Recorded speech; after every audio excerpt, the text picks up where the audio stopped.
Happy Friday the 13th. This is the first camcordered weekly update. I'm recording this actually early Thursday morning. This isn't going to be Cerebus TV, so don't get your hopes up. In the middle of my first day wearing a wrist brace 24/7.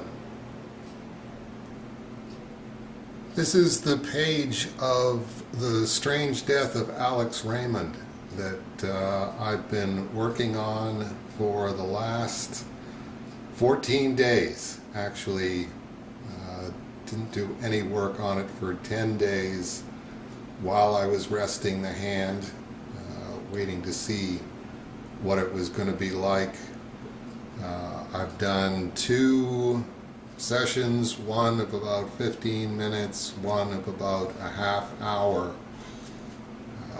inking this lettering here, which is intended to look like carbon paper copy of a letter typed by John Marsh to Ward Green, and these 2 inset faces of Margaret Mitchell and John Marsh, which are supposed to look like these 2 images from a slightly earlier page that you can see here. Just smaller, but just as detailed. So it's definitely a good test of what the hand can do and what the hand can't do. See if I can get a little closer here. Doesn't really pick up the detail. If you look at the inking on the underside of Margaret Mitchell's face there, then we go over here, it's not quite as fine a line as I'd hoped it would be, but it's still pretty close, considering that all of the inking on this face was done after my right hand decided to go south on me. It's interesting. I did the tight penciling on John Marsh's face here yesterday, and a few tiny lines of the shorter hair out on his temples, which I've done here. Did that yesterday as well, trying to match it to, again, what I had done on the earlier page. And it's pretty close, but it's definitely not the spot that my hand wants to draw in. So I think what's happening right now is my hand is getting trained that you're just not allowed to go there. The wrist brace just won't go to the exact spot that I want it to go, and we'll see who wins the war of nerves. My right hand insisting on going there, or the wristband insisting that you're going to have to draw this way from now on, because this is the way a wrist is supposed to be sitting.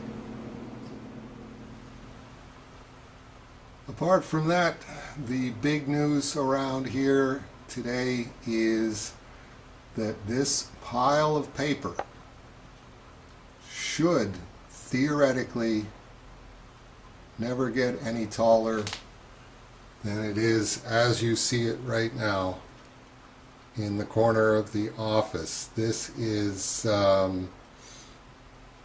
dating back 2.5 years, almost 3 years of getting Cerebus and High Society back into print. And something told me about 2.5 or 3 years ago, this is really turning into something complicated. So I think I better keep this as a separate file. So I'll just keep this over in the corner of the office.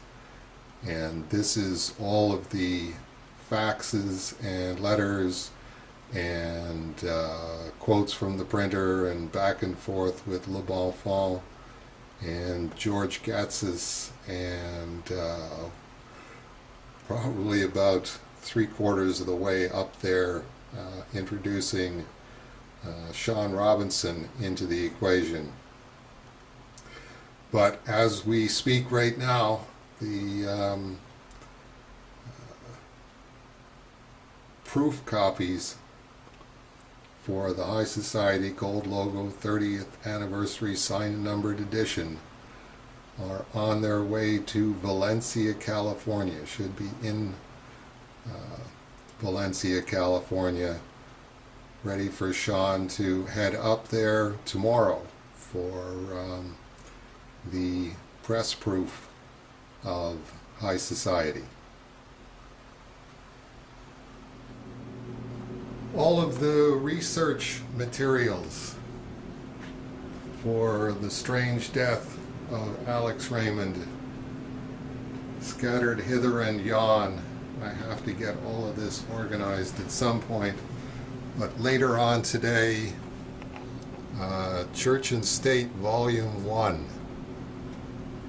And these are the flats that have all of the negatives on them. You can see them here,